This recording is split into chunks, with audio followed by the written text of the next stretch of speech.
tell me about Goddess of Light retreats. Sure. So, Goddess of Light retreats came through several years ago.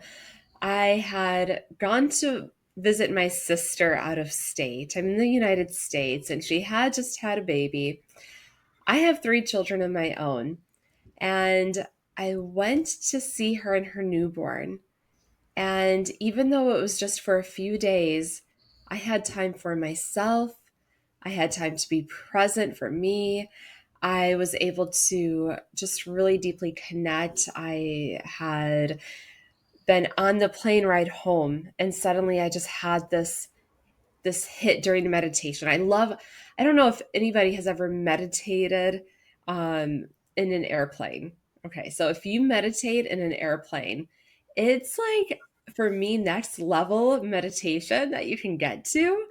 And so I'm deep in my meditation, flying home, and all of a sudden it just everything open. It's like literally the clouds open. I see the sunshine, and I thought I need to create retreats, and I need to create them for women who really just need some time away from all of their roles, all of the just daily tasks, being mom, wife, partner, all of those hats that we put on.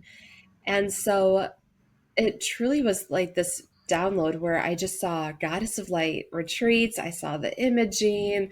I had the download of the first retreat that we would go to, Sedona, during a full moon in March. And this was in November. So that's a short time to go from I'm just receiving this kind of download to let's go on a retreat in a few months and bring Yeah, some women, right? Like that's a it's short, fast. yeah. But it was so powerful. It was so powerful, Crystal, that I knew that it had to be done. I just knew that there was something coming through my intuition and that I needed to pay attention, because how often do we not pay attention to those pieces of guidance? And when we don't, we oftentimes regret it. And so I don't like to live in regret. And so I thought, okay, let's move forward. We're somehow going to do this. Now, with that being said, years prior to that, I actually did host retreats at a Zen center. They were meditation retreats and some women's retreats, even a few silent retreats, which can be really challenging to Yeah, do I at bet. first, right? Um, so I did already have experience in facilitating retreats and had always wanted to bring them into spaces where I was at, because that particular organization was no longer present. And this was the time, this was the moment. So I essentially got some of the logistical pieces together for what are we doing in Sedona? Where are we going? How is this going to look? I got some of the logistics together, and I invited women, and it was absolutely beautiful. And from there, just kept going and having women asking for more. And I would um, get really excited about where do we go next and what, what should be the next focus. And so that's really where it all began, Crystal. Wow.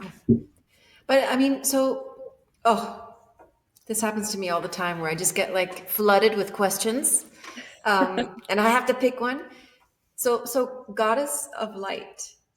To me, it makes me think of, and everything that I know about what you're doing. It's like, especially, and I'm not a mom, but I have friends that are moms, and I can see how they kind of lose themselves and they Hmm. forget the goddess, right? And it's Exactly. almost like return to the goddess and Mm. follow the light, like Yes. follow the big light that's over there, return to yourself. And so Yes. I really love that. Is that what it means for you too? Something similar?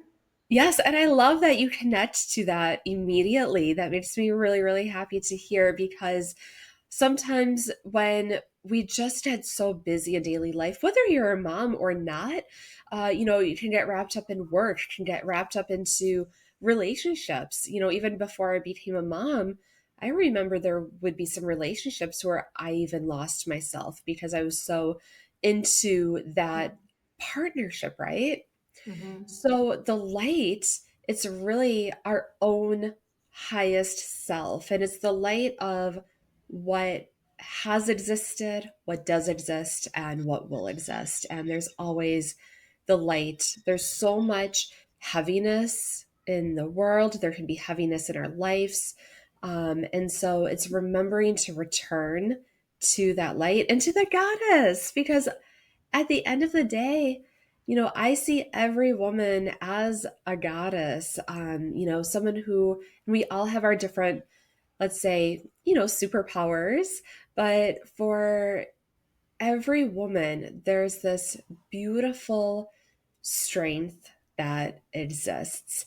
And that is just, oh, just like sometimes in life, we hold her back, Yeah. right? Because there's all of these either societal expectations, or maybe there's things that have happened in the past where we want to shine and we want to, you know, be the fullest expression of ourselves, but something stops us. And so, what I want to see during the retreats is how can we create an opportunity for every woman to reconnect with that, and it's always there, but sometimes we just forget. I love that. And that's really the thing that unites us all, whether you're a mom or not, you have a business or not, you have a partner or not.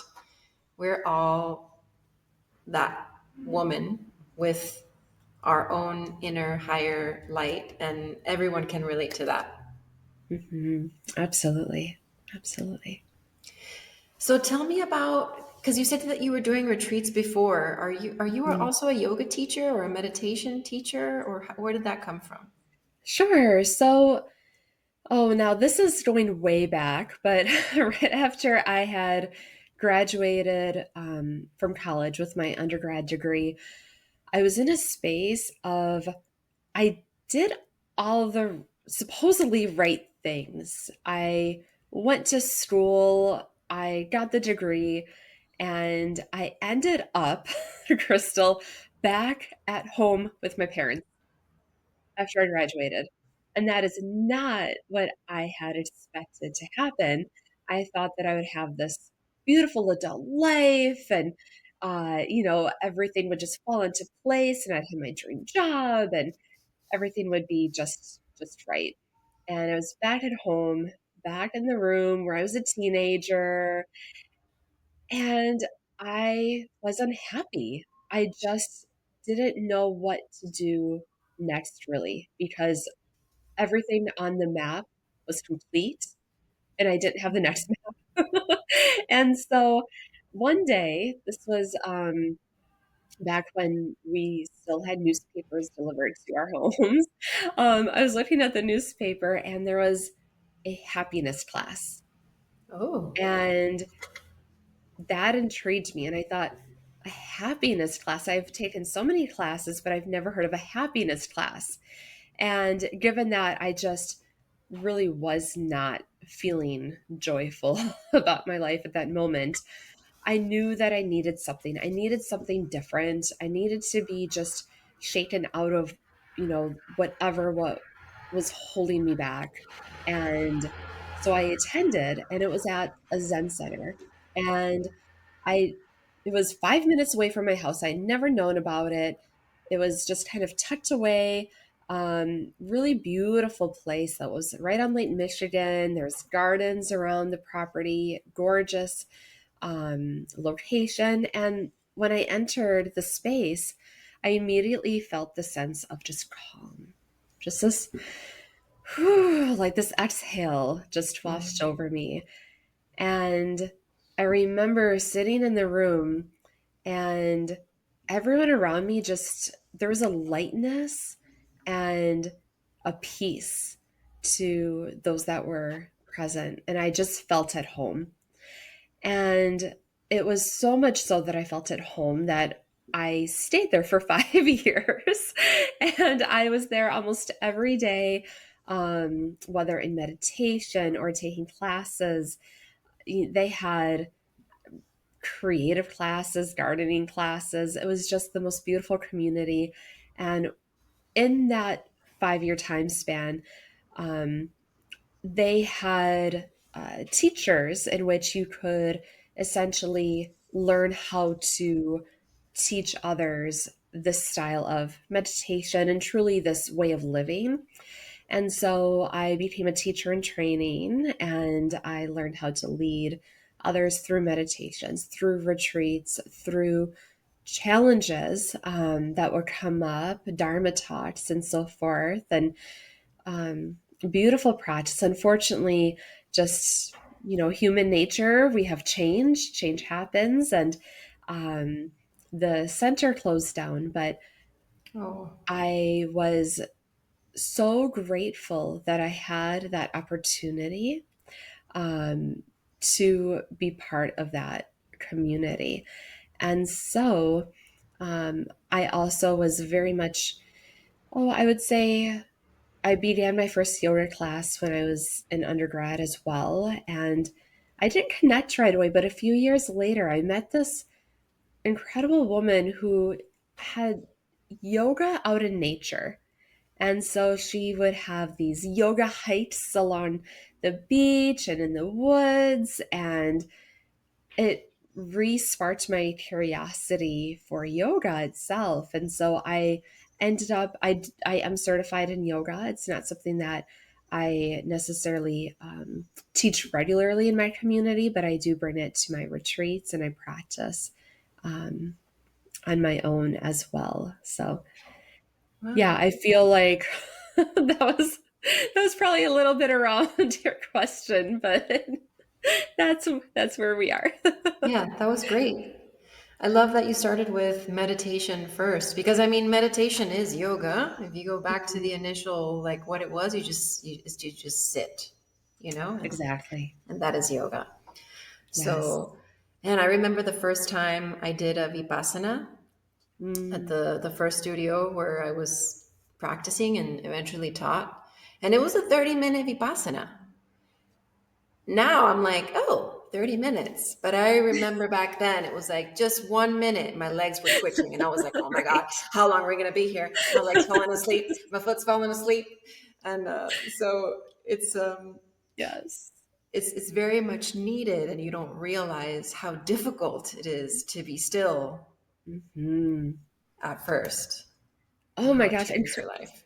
I don't know if you've ever had this experience, Crystal, but I remember there was a moment early in my practice in which I was sitting and I just had I started having what I felt like were hot flashes. And I was like getting Wow. nauseous. And it was like my whole body felt like it was going to explode. And I sat, and then all of a sudden, when you have the physical reaction, like the mind is just going a million miles a minute, like, what's happening? Am I actually dying here? Like, what is happening? And so I just remember being so afraid of what my body was expressing that I got up and I ran out of the room and I ran into the bathroom and I just sobbed and I just was just crying. And I someone one of the teachers there came in and he's like, "Are you okay?" It's like, "I'm not okay." Like I am not okay. And that's also too why it can be really helpful when you're beginning a practice that you do have support because it can be really confusing. So I said, "I'm not okay." And he said, "Okay, let's have a conversation." And I explained what was happening, and he was so compassionate and so gentle. He said, "Your body and your mind are releasing toxins. So much has been built up that when you are sitting still, you essentially are releasing these toxins and the physical experiences that you have, happening in that stillness. It's the release." And so we know that crying is a release, but sometimes too, when we have an opportunity to be still, because it's so rare these days, unless we are intentional about it, Yeah. the body holds on to trauma, right? So any traumas, quote unquote, big traumas, little traumas, all of that is stored in our body.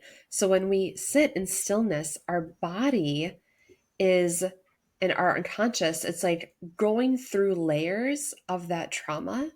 And if we don't allow it to be released, it's going to continue to build. And so what was happening is all of the traumas that I had experienced were just like coming to the surface. And so that's why I say too that oftentimes when we go deep into um, those layers within ourselves, that it can be so helpful to have community, to have support, to have someone who can even just sit with you and say, it's okay, you are okay, you will get through this. Because we can unpack a lot by doing nothing. So Yeah. I just wanted to mention that piece of it too. Thank you. Yeah, that's really powerful. It made me think, did you study psychology? Yeah, so I my master's degree is in educational psychology. So um I really went that direction because I wanted to support children. So my path was to support children. I was a school counselor. And what I discovered though when I was leading and co-facilitating retreats, even from early on, is that that experience really built a foundation for me because we did so much with um, trauma informed care and group counseling work, in addition to the individual work. And so having that foundation allowed me to be trauma informed when leading retreats because even if it's not, even if you are on a retreat that's not intended to be trauma specific, that's not intended to be deep healing work. So oftentimes things just move through us that bring up those past experiences, emotions, things from these, subconscious that we didn't even expect to come through. Hmm. I had a woman at my Costa Rica retreat in February whom was getting a massage. And it was like the most beautiful setting. She was outside underneath a canopy, getting by the river, getting a massage. And she suddenly had the energy of her dad, who had passed away, come through. And the massage was with a man. And she, in particular, had wanted, that energy because she had so much feminine energy around her that she wanted some male energy for the massage. But what was interesting is through that experience, the energy of her dad came through.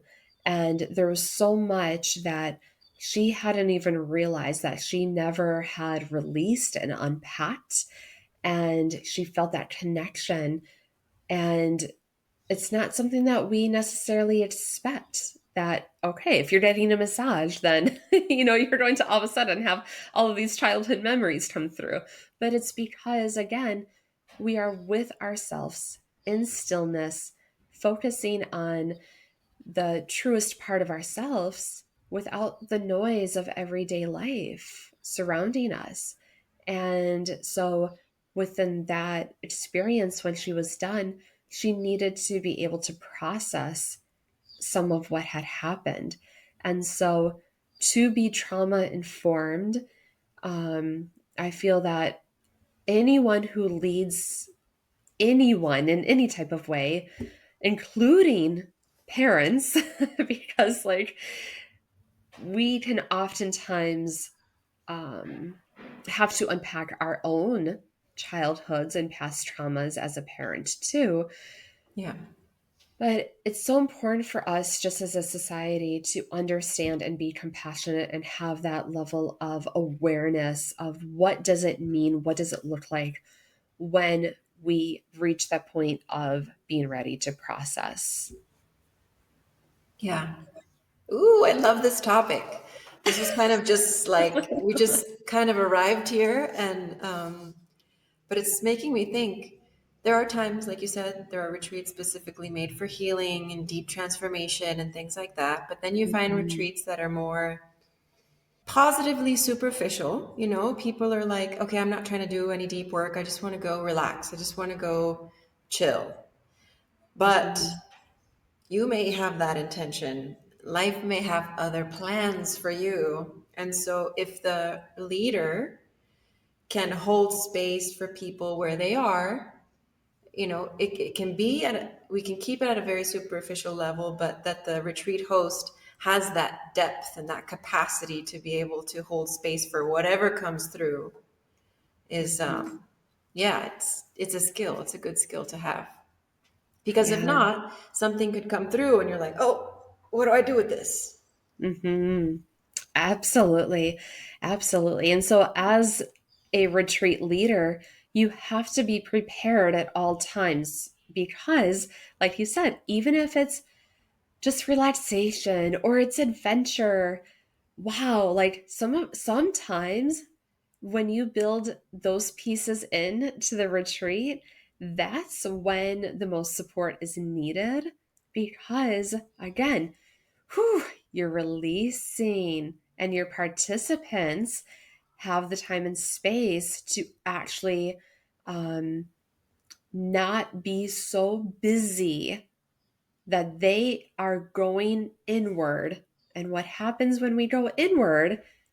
We see reality or a different, like, we see a different lens of reality. And sometimes that can be really challenging. And so I definitely recommend that every person who is creating those spaces, even if you think that it's not going to be deep healing work, it oftentimes becomes that. So I'm really glad that you bring that up too, Crystal.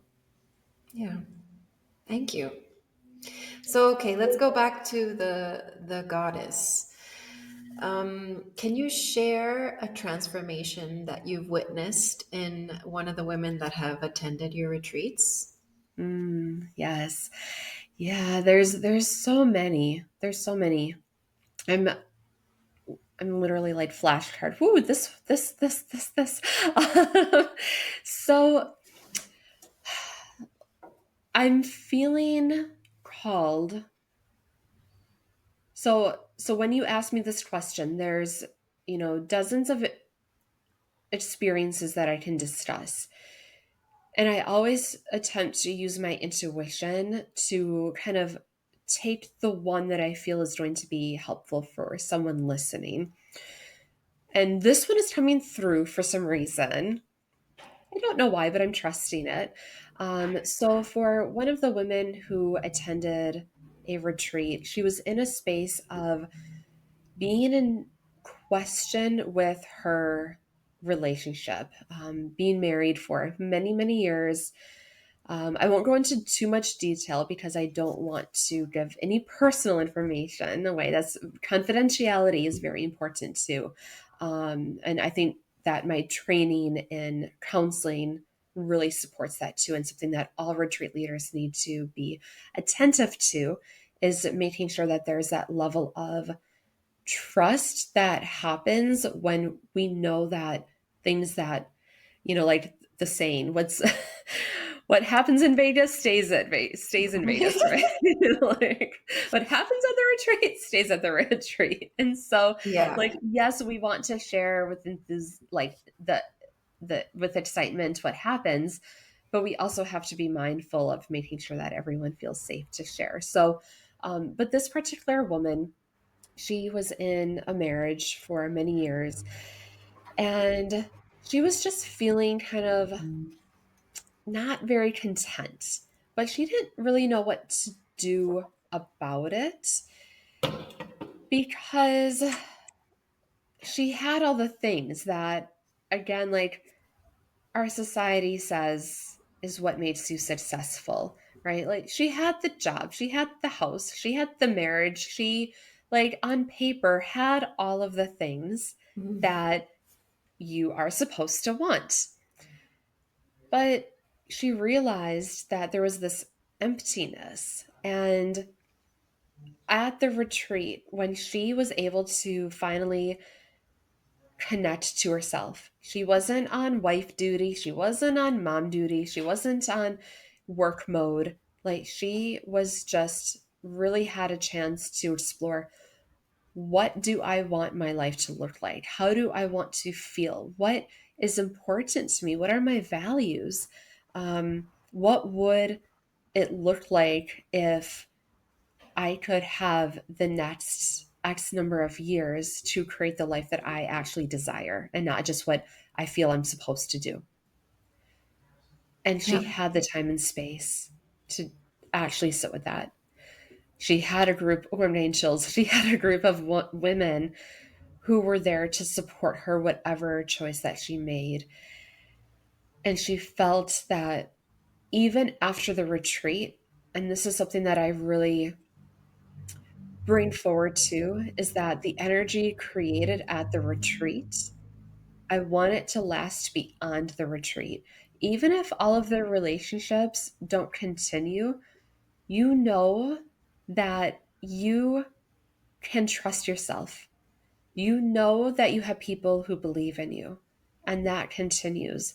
And so after the retreat, she decided that this is not the relationship that I want to continue to be in for the rest of my life.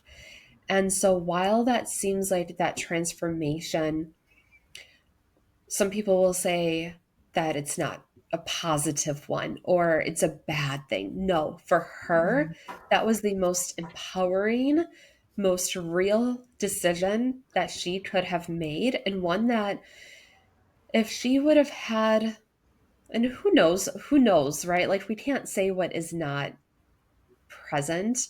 But I sometimes think, what if she had that trust within herself? What if she had that support years ago? Because if you choose to end a relationship, it's not typically overnight, especially when it's been so many years. It's something that you've been sitting with and contemplating, but maybe too afraid to really truly go there and say, what if? What if I could leave? Right. And so for her, she was fully in her power. She had the opportunity to like be the goddess who says, this is the life that I'm claiming for myself. You don't get to decide. You don't get to decide. I get to decide. And so that was absolutely remarkable, the strength that she found to do, to make that decision and to take action. And it wasn't just, let me think about this. She took action. And so I'm just really proud of her for being able to do that. And so sometimes when we connect with our goddess self, it may like we have to make changes in our lives, and sometimes that's really scary. And so people will actually resist going on a retreat or going into a space where they know that there's going to be a level of awareness that happens in which they have to take action because we get too comfortable in our lives. Yeah. We get really complacent. And so to say, there might be something that happens, I might need to make a change, can be, again, really scary and someone can resist that. But what I offer is that, what if the change that you make today, your future self is going to thank you for and is going to be so grateful, versus being years down the road and saying, I wish I would have sooner. Yes. Yeah. I think I know why you shared that story because I can confirm that was part of my story. That exactly that. And it Mm, happened after a retreat. wow. Yeah. Yeah. And it felt like the whole world was against me for making that decision. But I Mm, have zero regrets, and while I may not have done it in the same exact way, if I was brought to the same crossroads, I would do it all over again, and all the things that were endured were worth it. And it's Mhm. not bad. It's never bad when you choose yourself, not in a selfish and when you choose yourself from a place of love, knowing that that decision isn't easy, it's not comfortable, it's completely uncomfortable, it's difficult, but you do it anyway. Mhm. So yeah, those are the moments where, and you, like you said, you have to stop lying to yourself. And when you're put into this environment where you're just surrounded by honesty, you cannot deny the truth. And for a lot of people, that's the first time they see the truth. Like they've never even, they didn't even know. You know what I mean? It's like they were literally blindfolded, and Mhm. and you could say, you didn't see this before? Like you didn't know this before? It's like, no. It seems like I didn't know anything. I didn't see anything before this moment. And now I see everything. And I'm like, what have I been doing with my life? Right? Right. It's like I had this image too of like all this dust, like these layers of dust. And when we have that opportunity, it's like blowing the dust away, right? Like seeing clearly, like, because I know what you mean by that experience of what just happened? Where have I been? How am I seeing things so differently now? Really, it's really incredible. So, and thank you for sharing that too about your own past. And I understand now too, because I was surprised that that's the story that wanted to be shared, but it made sense now. So thank you for sharing that too. Yeah, of course. Let's Yeah. move on. Let's move on to another question. Okay, so you've been leading retreats, these amazing retreats for women, and then you were telling me that somewhere down the line, women would come up to you afterwards and say, "Hey, I want to do this too. Can you teach me how to lead a retreat?" So, how did that get Mhm. started? Sure. Yeah. So, I mean, that happened very organically. I was leading the retreats, and women both who've, attended my retreats, or even women who just saw what I was posting, on social media and whatnot, they came forward and said, "This is something that I've been wanting to do." And oftentimes I've been wanting to do this for years. It's something that they have been um, just have in the back of their mind, but not sure where to start, not sure about the logistics. Or sometimes it's even about having the confidence of knowing, yes, I'm ready to do this. And it's always that question of someday I'll do this. Someday I'll lead. Someday when I have, oh, I don't know, the right certificates or the right clients or the et cetera, et cetera. I mean, we can make all sorts of reasons. So when I say excuses, oops, just said it. So Yeah. we can make all sorts of reasons of why we don't move forward with something. But what I find is that typically someone who wants to lead a retreat, it comes from a place of, there's a few things. And number one, of service. They really want for others to experience what it is like. So, for example, someone who's come to my retreat, they might have this complete opening and awareness that happens, something shifts for them. They're like, I want other people to experience this. And so either they refer someone to my retreat, or I also have women who are highly skilled as well, who have maybe a business, or they have a background in whether it's yoga, sound healing, therapy, counseling, the list goes on.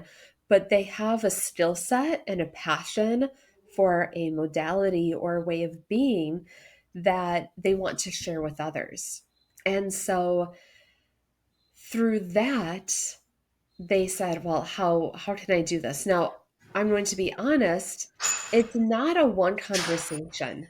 And so sometimes I'll have someone come up to me and say, can we just like share, can we get in a call and you can, share how you do this?" And I'm like, "Well, yes, but there's only so much that we can get to in a single conversation because putting together a retreat, while it's amazing, it is not for the faint of heart. It does take a lot of planning and logistics and um, a lot of time and energy, to put it together. However, it's so worth it. It's Yeah. so worth it when you're at that closing ceremony and the women are, in tears, like, because, and I say in tears because you know that when the tears have been shed, that there's been that release that was needed. You know that there's been connections. You know that there's trust. And so when those tears are shed, to me, that's a sign of like this moved them and they're going to be able to do something in their lives now that maybe they weren't and that they need to move forward with, or they've released something, or they've discovered a part of themselves that they forgot about. So when you're at that closing ceremony as a leader and you feel that connection and you feel the energy and you feel the love that's, just naturally been developed, say, wow, that was all worth it. All of the challenges, all of the logistical pieces, any roadblocks that came through, that becomes minuscule because the magnitude of what has been created is so much more. And so when I support others in creating their own retreats, what I like to do is try to take some of the burden off of the logistics part. Um, because whether it's, oh goodness, looking at like waivers of liability or contracts, kind of those pieces of it, or it's even finding a location. I had one woman who came to me. I don't even honestly recall how we met. We met online. I think she found me through the retreats. And she said, "I need to have a conversation with you about the venue." And we got on a call, and she said, "I want to have this retreat. I know the location of like where it's going to be. But the venue, I don't want it to only be shared rooms. I have midlife women who are coming. They want their own room, they need their own space. I don't want bunk beds." Like she had a very specific idea in mind of what she wanted. But she felt that this particular venue was the only one that could accommodate her in this location. I said, "Don't just wait. Don't deposit. Don't put your deposit down because the deposit was due like within a week. Stop, cancel, delete. Do not put that deposit down." And I said, "Let's take a few days, look at what else is available. Here's your must haves.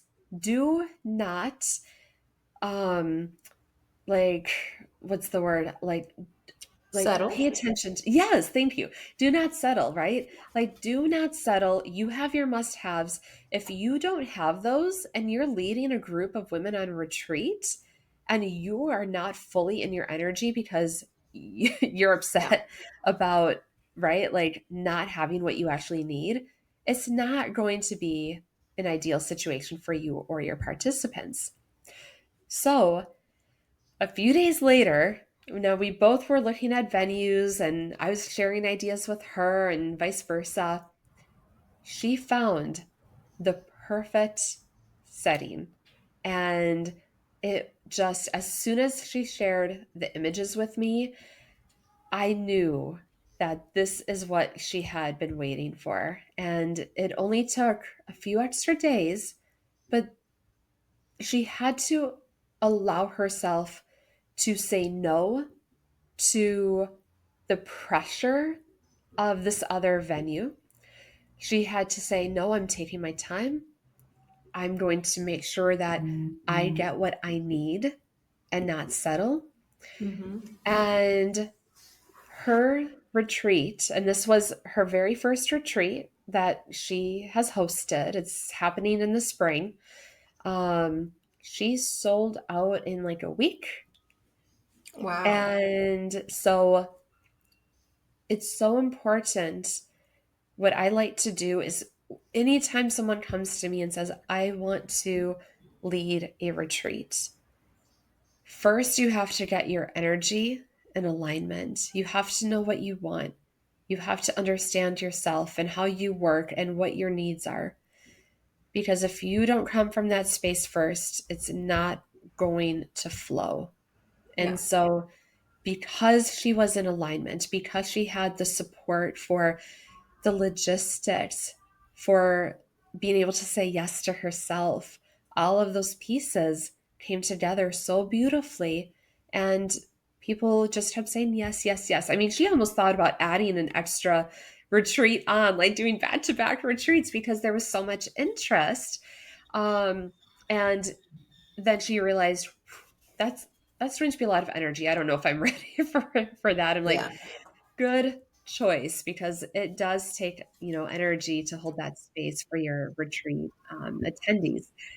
However, I would say that for someone starting out, to be so mindful of those pieces, and if you have support around you, again, it takes off the burden because it allows you to not be in a space of someday I'll do this. It puts you in a space of this is happening and this is when it's happening and this is how it's happening. And you have everything lining up and that momentum just can continue to build. So, yeah, it just was very organic. And then from there, I realized, okay, well, let's officially kind of open the door so that more people know that there is support available, and I offer one-on-one because I know that there's other support programs which are all just amazing. There's amazing programs, but what I found to be lacking is that direct one-on-one support, and people get Yeah. lost in programs, they get lost in groups. So I am very much of the mindset of let's make sure that you have, you know that no one gets lost and nobody, loses out on their dreams and years of potential retreat making. So it is like retreat coaching, like your personal retreat coach, coaching you Absolutely. through the process. That's Yes. really cool. Yes. And I Hmm. agree with you. There are so many programs, which are great. I get it. People want to automate things, free up their time so they can be in more places than one. But because the world is so full of that, okay, can you, hi, you and me, look, this is me. This is my offering. Can we look at this together and like, how does it apply to me instead of, Hmm. here's the broad example, and now you take it and apply it. And sometimes your understanding of taking something and applying it, if someone were to look at it, they could be like, oh no, that's not how you apply that. You know what I mean? Like you can get Yeah. lost in that translation. Yeah, exactly. And even just pricing. So many people get stuck on, oh my gosh, how do I price a retreat? I want to make sure that, people can, afford, to invest in themselves and attend the retreat.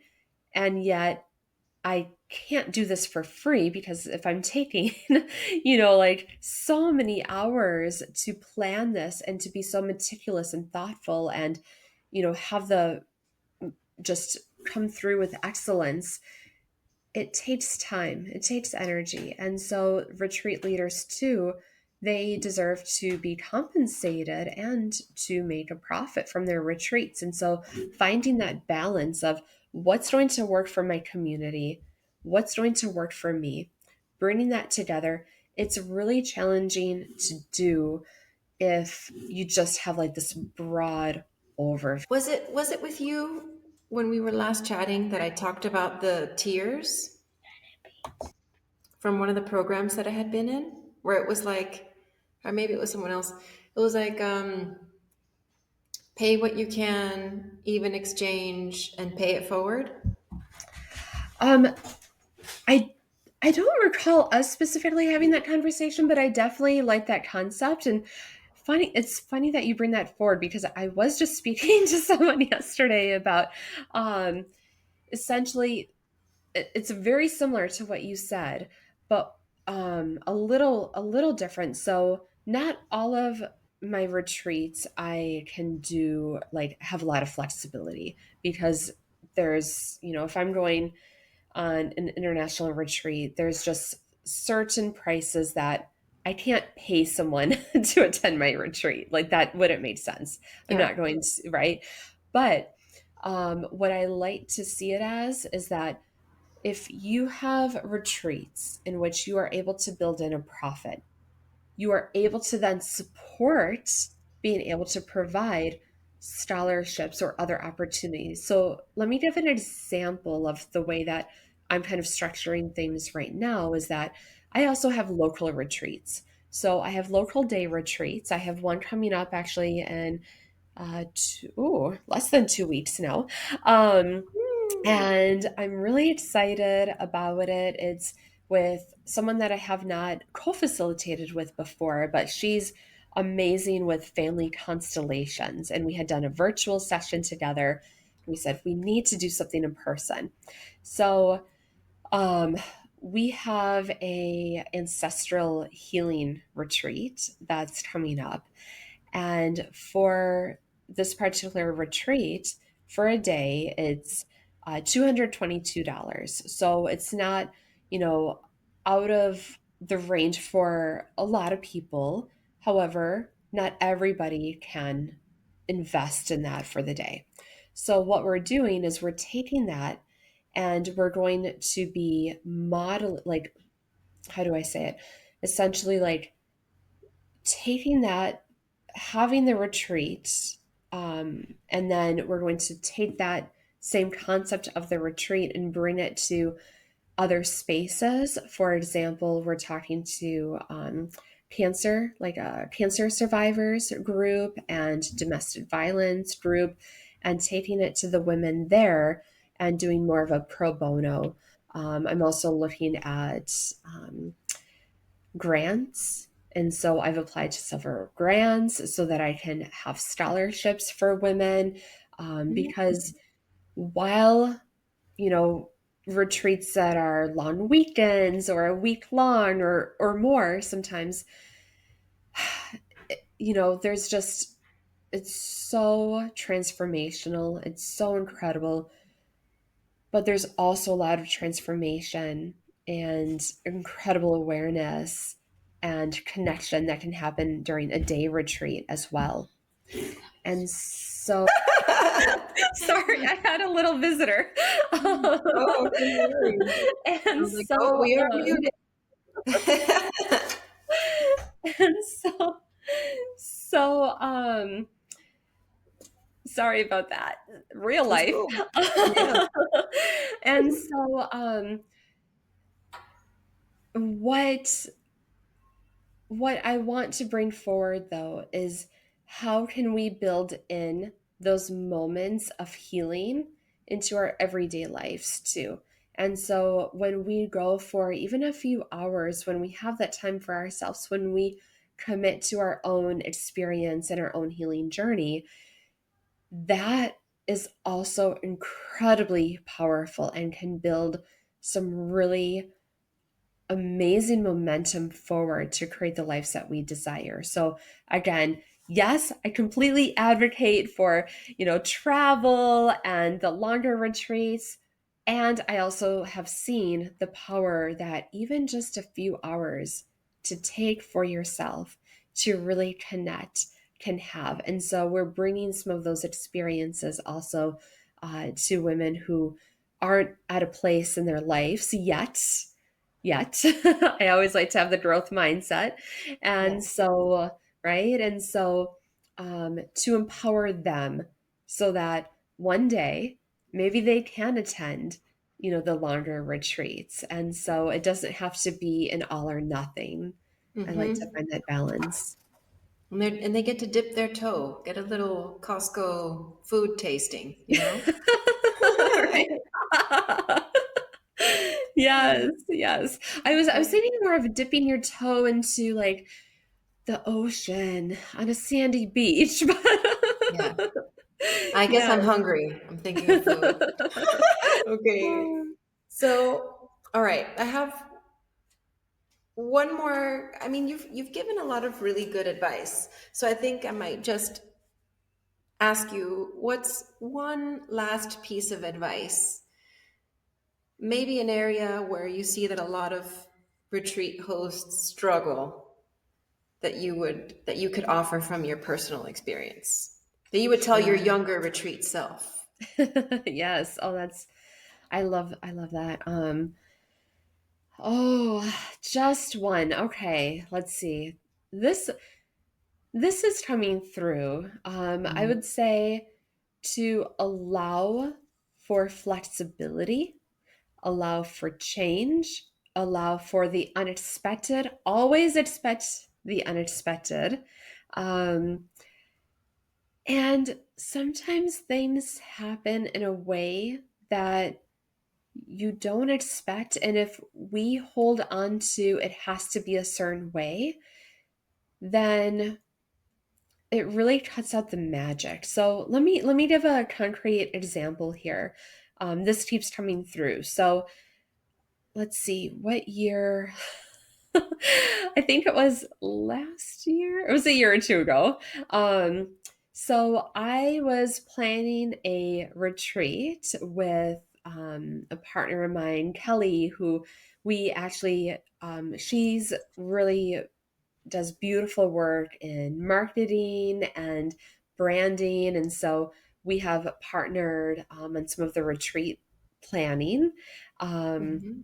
and so a couple of years ago, we were going to have a retreat in Hawaii. And we had just started to launch it and to market it, like just open the doors. And the fires on Maui had, Oh yeah. that tragedy had happened.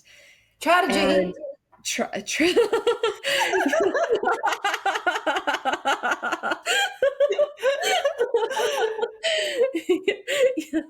And, oh my gosh, you were so funny. Okay, so, but yeah, so that happened, and our retreat wasn't on Maui where the fires happened, but I like it just kept opening up this awareness of like the people in Hawaii just being like, just leave us alone for a while. Like, just give us some space, give us some time to come together as a community, to work on healing, to look at, you know, just what we need collectively without all these tourists around. Yeah. And it was really important for me to honor that. And so we pivoted. We shut the retreat down. We're not doing this because we want to respect the people and their land without interfering with their need for healing. And so for me that's really important to put people first, to put the community first. And so while we were very excited about going to Hawaii and having this retreat, um, we have to stay true to our values and to our ethics. And so sometimes when it comes to business, that can get lost sometimes. And I really want to be consistent with what are the values that we have as individuals and bringing that into our business. And so the beautiful thing, though, that happened with that is that Kelly and I ended up deepening our connection and a relationship and creating some other opportunities. And so um, we thought, okay, let's give that some time, but where else would we love to bring a group of women to? and we both landed on Greece. And so actually next Mm, August we're taking a group of women to Greece. I Very saw very that. different, right? Different retreat, but um what happened is because we honored what was coming through in that moment and we were willing to pivot and not hold on to it has to look a certain way, it has to be a certain way, something else opened up that has been really incredible. And for the Greece retreat, we had, I mean, the first month that we opened, that we launched, we had 10 women come in and join us. It was like immediate. And we only have a couple of spaces left at this point. And so it was really exciting because, again, we just trusted. We trusted that whatever was meant to be would be. And obviously, Greece was very meant to be. And so, very Mhm. excited about that opportunity. So, for retreat leaders, sometimes we have an idea in our head of, I want it to look this way and go this way and with these people. And sometimes we just have to hand it over to the universe and say, hey, you know what? I set the stage I set the stage and there's other people and other energies who are going to be acting on it, and allow that and just keep rolling and flowing with it. Yes. Yes. I have that. That's also for me. Had the first tattoo I ever got was from a Bible verse that used to be my life verse back when church was my thing. And it's basically like you make your plans and God determines your steps. So the steps, you make the plans, but you don't get to decide the steps. You just got to Yeah. let go of that part. So, anyway, okay, now I would like you to ask a question. If there were the retreat gods or like the expert of all retreat experts, and you could ask them one question, what would it be? Ooh, I like this. Okay, so what would I ask the retreat gods and goddesses? Where will I be going in 2026? I haven't mapped that out yet. Um, so Okay. I guess, yeah, what would be a really fun question? I'm sure that I could Google this, but are you familiar with essentially um, how different locations have different energies, right? Like with astrology, and there's a whole framework, right? Yeah. Right? Um, the name isn't coming. Astrolocate? No, that's astro travel. No, that's something totally different. I do that. I do that some nights. So, um, no, but essentially, what I would love to explore more is the locations and their connections to astrology and energies and matching people. Like, how fun would it be to like have an individual Mhm. map of like, this is where you're going to have like your love transformations happen, or this is where you're going Yeah. to find the purpose of your life, right? Like, just the locations based on your specific charts. I think, how cool would that be? So that's my question, like, how do we go about making that happen? Well, I don't have the answer. You're making me want to like light some Palo Santo and just like send up the prayers. Yes. There are two people in this community that I've had a chat with that I'd love to connect you with. One is Jilly. She has this retreat planning business in Greece on the island of Kos. Yeah. So she's a great Oh. connection because she loves collaborating, and then you'd have somebody over there if you don't. I And love then that. Lauren, who's in Mount Shasta, and it's funny because Mm. it was like a slightly different version, but the same question about like the energy centers and the locations. So that's very interesting that you both Ah, have a similar question. Yeah, that I think those would be is. And I know that connections. Mount Shasta, that's a very powerful vortex. So that's really cool. Yeah, I would love to Hmm. connect with them. Definitely. Yes, we'll do that. Okay, Marie. Well, thank you for sharing all of this wisdom with us. It was a lovely conversation.